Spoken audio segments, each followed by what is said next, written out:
What's up, everyone? I wanted to highlight a pretty neat interaction that I've discovered while just playing around with my shaman.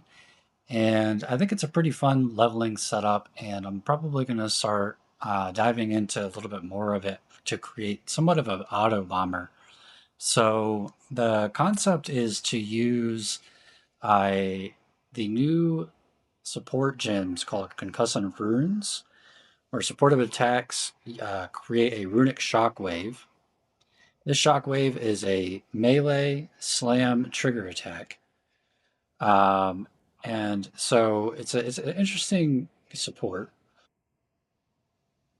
I've also got concussive runes set up in both Repulsion and Herald of Blood.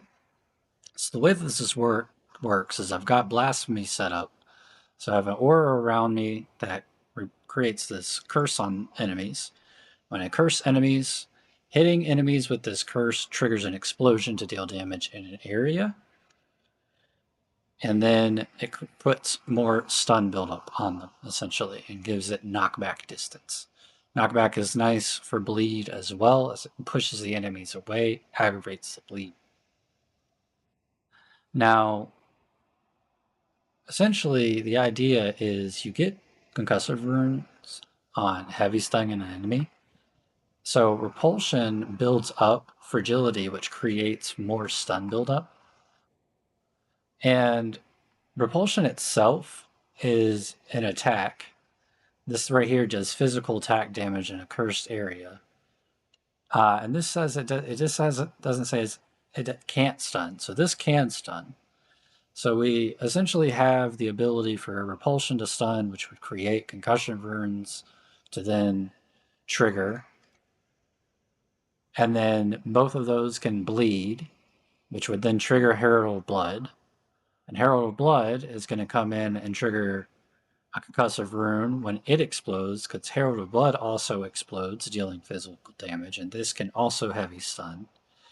And so we stack up more stun build up here, more stun build up here, and allowing us to aggravate bleeding enemies on hitting heavy stun enemies. As you can see, we have a nice little loop going off here between bleeding and heavy stunning enemies and creating repulsions on them, and kind of just more and more concussive runes as those bleeds proc. So as we get more bleed damage, you'll start to see the chain effect really start to go off. This is similar to like Bursting Plague's chain effect, but it's done more so with a melee weapon. So like, let's take a look here. Let's group up these guys. You can see nice little chain effect right there. I don't have much bleed damage yet. So as our bleed damage increases, the enemy will die under that effect and it will start to spread. But you can see that we are starting to get a few chains here and there. Even, ooh, and as you can see, the tankiness of my build coming into play here. Don't normally survive in those scenarios, especially in softcore. That would be a death sentence. We are playing hardcore, and we are extremely tanky with this setup. Oh, and so kind of a self-plug. Catch me on Twitch playing hardcore. Like and subscribe. We're having a lot of fun. I've got a level 77 Ice Chrono, Ice Fragments, that's pushing early maps, and I'll be working on this Shaman as well, which will be really a tank. Almost immortal, likely. But you can see here, nice chain explosions, nice good bleed explosions, and those concussive runes activating quite often here. Now, the sauce to keeping your runic ward up is also remnants of kalgur, where you essentially have a chance to spawn a remnant on stunning an enemy and on killing an enemy. And this is granting us 47 runic ward on these remnants. This gives you a chance to overflow your runic ward as well, so you can see I'm at 170 runic ward. So this is very, very nice, so that you can essentially keep up with the idea of, having runic ward as your main spammable skill, even if you don't have a whole lot of runic ward. Later on, we will be speccing into the Iron Dome, Later on, we'll be speccing into a different type of shield, and we'll be speccing into a different type of hammer as well. The hammer that we have right now is quite nice. It's actually a level 22 hammer. It's carrying us.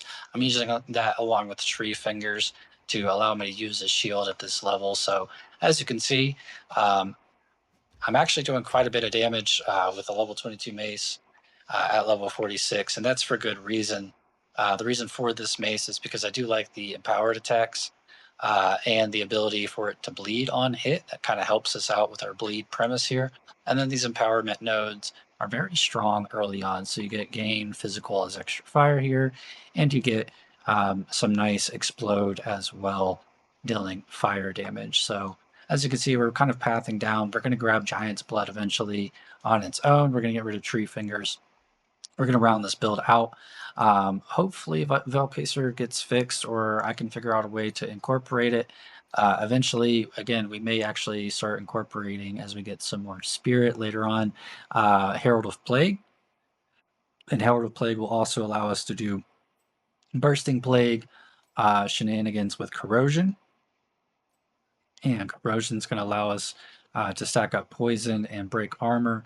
And breaking armor will allow us to do Runeforge blades a little bit more than just having armor break on some of our skills here. And then later on, we're actually going to maybe go zero button with some thorns action and just let thorns activate this nice chain as we bleed. Build up our bleeds and build up our ability to have magnitude on our thorns effects and so forth. So I have some secrets in the bag for that. If you want to come check that out, come check that out. I will be releasing build guide videos. This one's been a little short-winded, but a cool, neat interaction I wanted to show off here with, again, the Concussive Runes, Repulsion, Herald of Blood kind of interaction here with a lot of stun buildup. Anyways, check us out on Twitch, like and subscribe. I'll catch you next time. Peace.